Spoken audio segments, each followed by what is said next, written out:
أعوذ بالله من الشيطان الرجيم بسم الله الرحمن الرحيم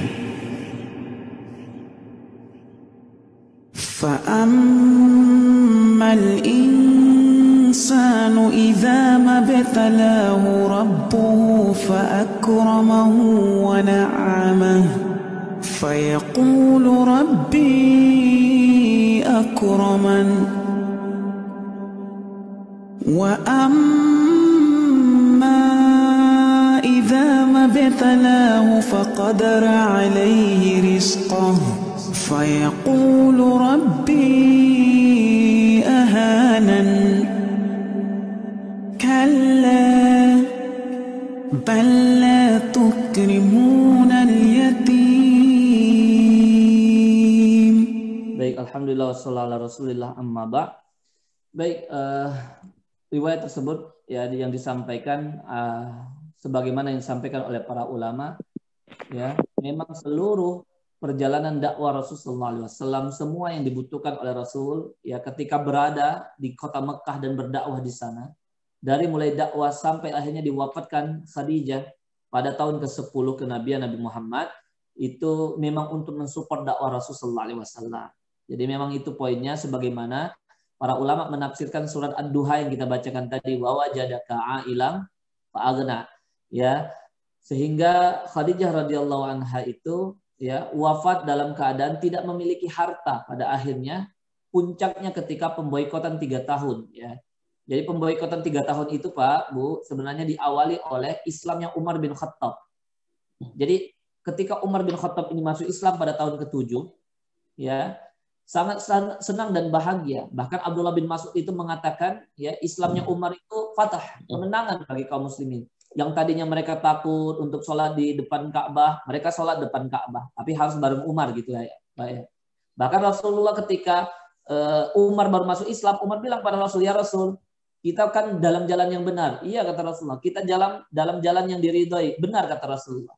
Jangan takut ya Rasul. Akhirnya mereka keluar dari rumah Arqam bin Abil Arqam, ya, buat 2 barisan panjang untuk berkeliling kota Mekah, memberikan pesan kepada orang-orang kafir Quraisy kalau mereka sudah beriman. Nah, 2 barisan itu di sebelah kanannya adalah Hamzah bin Abdul Muthalib, sebelah kirinya adalah Umar. Aman semuanya. Nggak ada yang berani menyentuh. Ya, hanya pandangan-pandangan sinis dari para pembesar Quraisy. Sehingga itu melahirkan keputusan diantaranya diboikot secara 3 tahun sosial dan ekonominya. Secara sosial nggak boleh berinteraksi, ngomong dengan orang-orang muslim, sekalipun anak sendiri, sekalipun keluarga sendiri dan sebagainya. Yang tidak boleh menikahkan putra dan putri mereka. Ya. Yang kedua, ya, diboikot secara ekonomi. Jadi kalau orang-orang internal, pedagang-pedagang internal Mekah itu nggak boleh menjual kepada kaum muslimin. Gitu. Ya. Tetapi kalau orang luar, khususnya di musim haji, Abu Lahab yang paling depan. Jadi Abu Lahab itu mendatangi para pedagang-pedagang dari luar ketika musim haji. Karena kalau musim haji mereka tidak berani untuk langsung jujur menyampaikan kepada pedagang luar. Khawatir nanti justru tersebar informasi kalau mereka melakukan kezaliman kepada kaum mereka sendiri. Sehingga Abu Lahab mengatakan, nanti kalau ada kaumnya Muhammad ya, ingin membeli barang kalian, naikkan 100 kali lipat. Para pedagang bilang, bagaimana kalau kami rugi karena harganya sangat mahal? Ya, saya yang akan jaminan, saya yang akan membeli semuanya. Itu Abu Lahab. Sehingga hartanya Khadijah itu habis. Ya, 3 tahun terakhir sebelum wafatnya. Sehingga tidak memiliki apa-apa. Jadi itu diberikan. Hartanya yang banyak dia berikan untuk membantu, dia berikan dalam rangka jalan dakwah. Ya, Rasulullah alaihi wasallam. Sampai dalam riwayat, sampai Rasulullah alaihi wasallam hijrah, ya puncaknya hijrah nanti ke Madinah, Rasulullah masih mendapatkan atau masih memiliki harta yang merupakan harta dari Khadijah binti Khuwailid. Jadi bayangkan, ini seorang istri yang luar biasa, besar kontribusinya. Dia lebih memilih untuk memberikan hartanya untuk Allah dan Rasulnya. Bukan hanya kepada Nabi Muhammad sebagai suaminya, tapi kepada Nabi Muhammad sebagai utusan Allah Subhanahu wa ta'ala. Itu kira-kira ya. Jadi benar adanya sampai habis hartanya, tidak tersisa.